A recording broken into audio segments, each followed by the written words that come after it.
లైంగిక దాడులు కదా పెరుగుతున్నాయి. మగవాడి కదా చూపు కదా కదా అట్లా ఉండడం వల్ల జనరల్ గా ఈ మధ్యకాలంలో టీవీలలో వచ్చిన డిబేట్లలో వచ్చిన ఆర్గ్యుమెంట్, సోషల్ మీడియాలో వచ్చిన ఆర్గ్యుమెంట్ అంటే నిండుగా ఉన్న మహిళ కనిపిస్తే దండం పెట్టుకోవాలనిపిస్తుంది, లేదు చిన్న బట్టలు పొట్టి బట్టలు వేసుకున్న మహిళను చూస్తే 60 ఏళ్ళ మొగాన్ని నేనే ఊరుకుంటలేనని చెప్పేసి ఈ మధ్యకాలంలో బాగా అవి అవునవును పెద్ద చెప్పే మనుషులు ఒక మాట్లాడారు. పెద్ద మనిషి బాగా ఇవి చెప్తుంటాడు, ఆయన కామెంట్ చేశాడు. అట్లనే చాలా మంది జనరల్ మహిళలు కూడా కామెంట్ చేస్తున్నారు. జనరల్ గా పురుషుల నుంచి అంటే మీరు అన్నట్టు ఒక వాయిస్ ఎప్పటి నుంచో వస్తుంది. మహిళల దగ్గర సెకండ్ పాయింట్ వస్తాను. ఇప్పుడు నేను ముందే చెప్పాను, మీ దృష్టి మార్చుకోండి. మీరు స్త్రీని ఏ కోణంలో దృష్టి చూస్తున్నారు? మార్చుకోవడం అంటే నేను అనేది అదే, స్త్రీని ఏ కోణంలో చూస్తున్నావు? స్త్రీని వ్యక్తిగా చూడు, స్త్రీని వ్యక్తిగా చూడు, స్త్రీని మనిషిగా చూడు. స్త్రీని మనిషిగా చూసినప్పుడు నీకు ఆ ప్రకోపాలు రావు. నీకొచ్చే ఏమంటాం వికారాలకి నన్ను ఎందుకు బాధ్యురాలు చేస్తావు అంటున్నాను. నీ వికారాలు మార్చుకో, నీ వికారాలు మార్చుకో, నువ్వు నన్ను మనిషిగా చూడని అంటున్నాను నేను. నువ్వు మనిషిగా చూసినప్పుడు, నీ వికారాలు మార్చుకున్నప్పుడు నీకు అటువంటి ఆలోచనలు రావు. నంబర్ 1 ఇదొకటి. నంబర్ 2, దాదాపు ఒక 25-30 సంవత్సరాల కిందట ఈ హైదరాబాద్ నగరంలోనే మహిళా సంఘం ఆఫీస్కి 75 సంవత్సరాల పెద్ద ఆమె తీసుకుని ఇతరు తీసుకొచ్చారు. 75 సంవత్సరాలు ఒక దాడి జరిగింది, కొట్లాట. 75 సంవత్సరాల ముసలమ్మ మీద అత్యాచారం జరిగింది. చెరగట్టుకుని ముసలమ్మేగా, కాయ కష్టం చేసుకుంటున్న మనిషి. అందాన్ని నువ్వు రంగు ఎర్రగా ఉండేవాళ్లే అందంగా ఉంటారు నువ్వు అనుకుంటే నేను అంటలా. ఆమె ఎర్రగా కూడా లేదు, కాయ కష్టం చేసుకుంటున్న పెద్ద మనిషి. ఎందుకు జరిగింది అత్యాచారం? ఇది ఒకటి.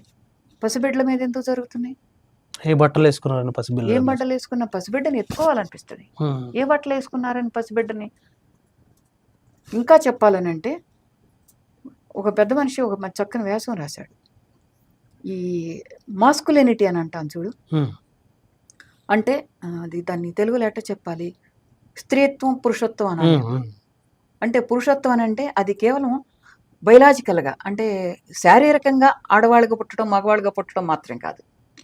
సామాజికంగా ఆడవాళ్ళని మగవాళ్ళని తయారు చేశారు. ఆడవాళ్ళు ఇట్టుండాలా, మగవాళ్ళు ఇట్టుండాలా. మగవాళ్ళు అంటే ఏబుల్ బాడీ, కండ ఇది ఉండాలా, తెలివితేటలు ఉండాలా, నిర్ణయాలు చేసే శక్తి ఉండాలా, డిక్టేట్ చేసేటట్టు ఉండాలా. ఇవన్నీ. ఆడవాళ్ళని అంటే ఏమంటాం, ఇట్లా ఉండాలా, ఒదిగి ఉండాలా, అవునా, నాకేమీ చేత కాదు అన్నట్టు ఉండాలా.